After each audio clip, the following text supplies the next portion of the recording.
Huh. UFOs? Aliens? Hello, wonderful person. So, okay, this has to be the most requested video on the channel. For the past few months, ever since the original admission by Pentagon that these videos here are absolutely authentic and represent what Navy airplanes were able to observe sometime between 2004 and 2015, a lot of people have been asking me on, I guess, my opinion about these videos and also what they mean in general. So I guess let's talk about this, and welcome to What the Math.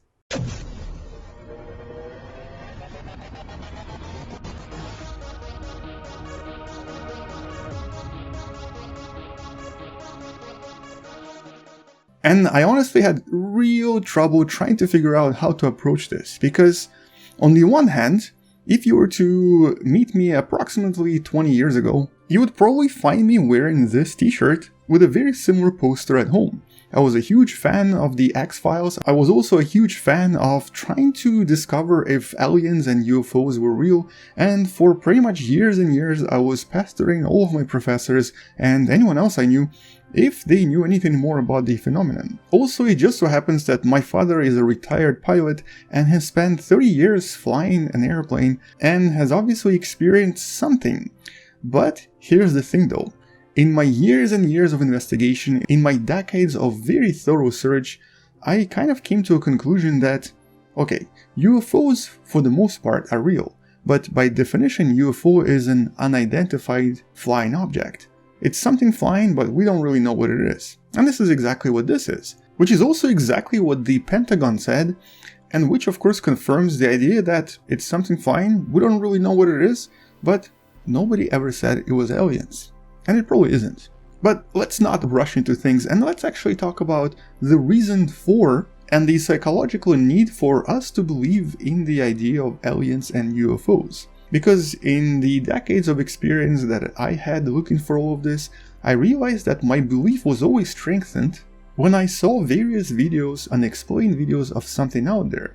And the more videos I saw, the more visual evidence I got, the more convinced I became that something must be out there. But then at the same time, I also learned a lot about psychology and also just started to realize that in general, people have a tendency to explain everything mundane and boring in life by giving it the most extraordinary explanation. And this is something that is true of everything we have today. Most people are more likely to believe in something very extraordinary as opposed to something very, very simple. A very good example here is what you would call a white lie. For example, a long time ago when I used to come to school late, I would come up with a very, very elaborate explanation involving helping a pedestrian, possibly meeting some celebrity somewhere, or some other extraordinary explanation. In most cases it wasn't really true, but the teachers always believed me. However, when I tried to be honest and would say something like, oh yeah, I was late for my bus, they would never believe me and I would always get in trouble. So we are indeed more likely to believe something extraordinary and something more unusual and more unique. At the same time, we're also very keen on fooling others and playing pranks. As you probably are aware, there are literally channels dedicated to pranking and fooling others on YouTube, and they're very successful. This idea of pranking and fooling is sort of innate to human nature, and we love doing it. So it shouldn't really come as a surprise that many people would try to pull elaborate hoaxes related to UFOs. It's been done many times, and the most famous, and the one that even I believed initially, was of course the extremely famous short film known as Alien Autopsy, allegedly filmed in 1947 in Roswell, but in reality was confirmed to be an elaborate hoax that pretty much fooled everyone until later years. And the better our technology became and the more different ways we found to create CGI effects, the more videos started to appear allegedly showing aliens, but later on confirmed to be just yet another hoax. And honestly, from the psychological perspective, it totally makes sense. But from a scientific perspective and from a perspective of someone who wants to understand if aliens and UFOs are real, it does kind of create a bit of a problem because it's hard to start differentiating between the fake footage and the real one. Now, we know that this is real footage, but what exactly is being shown here? Well, in short, we don't know. We only know two things. It's not a hoax, and it's almost certainly not aliens. Which is why it meets the perfect definition of UFO, unidentified. So we do have several really amazing videos other YouTubers made which is why I'm not really going to go into too much detail about what these 3 videos are, but I am going to be referring to the videos by this wonderful person, Mick West, and another video by Dave Foch, all of which you can find in the description below. Let's start with this. What are we looking at here? Yet another UFO? Unusual alien object? Is this something else we need to be investigating? Well, this is actually what Dave was able to record from a nearby airport using a typical FLIR camera, or I guess you can also call them FLIR. These are so-called forward-looking infrared cameras that are able to easily see infrared light, or essentially the heat of something, from a very far away distance. In this case, as you can probably imagine, this is something we're all familiar with. You're about to see what it really is. It's just a typical fighter jet. And this is what a fighter jet would look like if you were to look at it using a FLIR camera. And this sure looks like that famous gimbal video that was released by Pentagon. This is one of those videos, and it does look remarkably alike. But although Dave Foch only provides you with this visual confirmation, I also wanted to guide you to this incredible series by Mick West, who goes through a lot of detail trying to show us the physical effects of FLIR camera observation. He goes through an extremely detailed explanation of how when you turn the gimbal, you're actually going to observe the effects we're seeing in the video. In other words, pretty much everything we're observing in this video, he's able to very accurately recreate in what seems like, I guess, a garage or something. So he does a really remarkable job at showing the physics behind the FLIR camera observations, and I highly encourage you to go and check out his videos.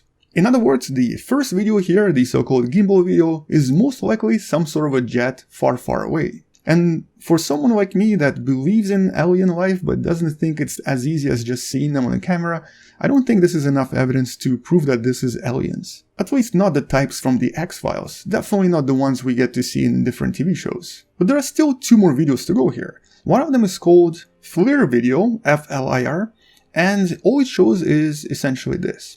Now, it's very difficult to say what we're looking at, but it does seem to be like a large flying object with quite a lot of heat produced.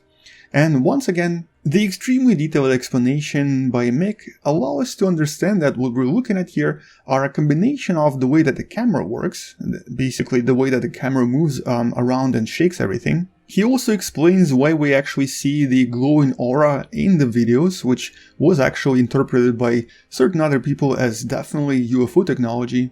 But most importantly, he goes through a recreation of this using his own model, which confirms that it was most likely a distant, warm object, probably an airplane, most likely some sort of a very large passenger jet that was just misidentified as something completely different. And if you actually read the papers from Pentagon, they do come to a very similar conclusion, and they don't really present this as something completely unknown and something dangerous or in any way alien. And if you look close enough, it does actually seem to appear to have certain features that we're all familiar with. And the last video is known as Go Fast. It essentially shows us this. It shows what appears to be an object moving ridiculously fast, which is why it's called Go Fast. But here, the trick is in geometry and also in understanding all of these different markings on the HUD of this camera.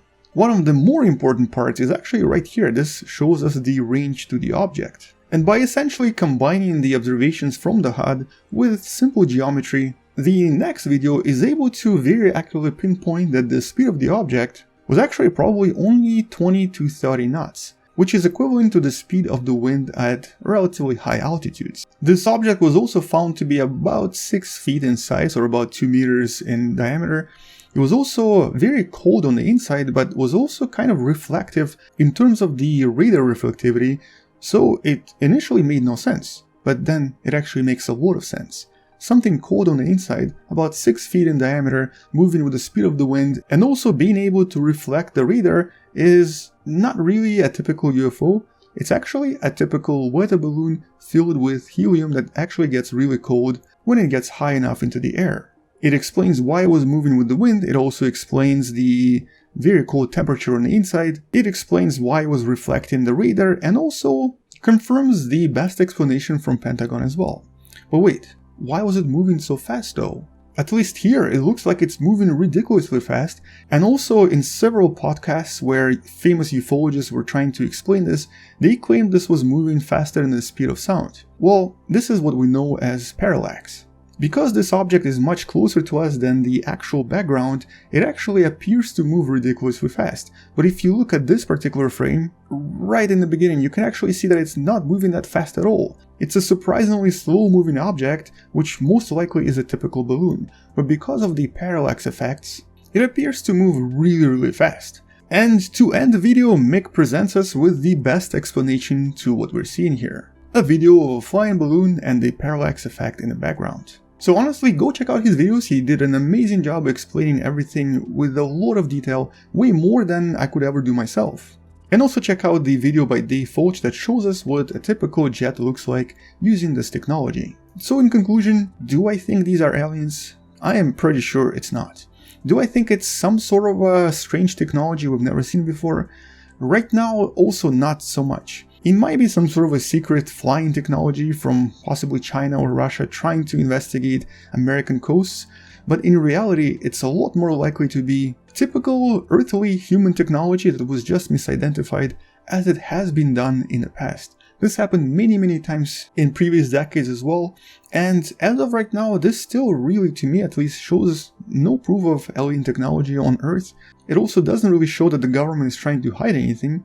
All it shows to me is that, well, sometimes we don't really know what we're looking at, even though it seems to be an object that's pretty familiar to us. Now, once we actually learn more, and once we possibly get more videos going, that will be a lot more exciting. If Pentagon decides to release more videos, it will be actually a lot better for us to investigate those as well. But as of right now, as of what we're seeing right here in these videos, I am absolutely not convinced that this is some sort of a mystery, some sort of an alien technology, because knowing how the airplanes work, and also having spoken to my father who's been a pilot for many years, I just think that right now there's not enough proof to suggest that aliens have ever visited Earth, that alien technology is present and is being hidden by the government, and also, I definitely don't think that these videos are anything super exciting. As a matter of fact, this is more of a hint to Navy that maybe they should be replacing their cameras. They don't seem to be that good anymore.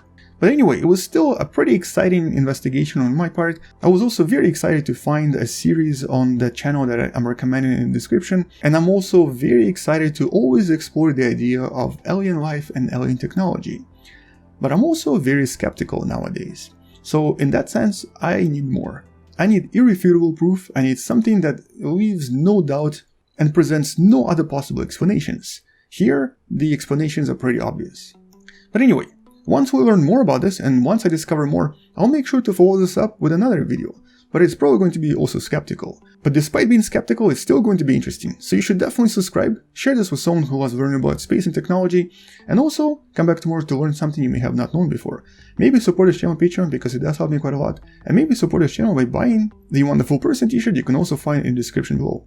I'll see you tomorrow, space out, and as always, bye bye.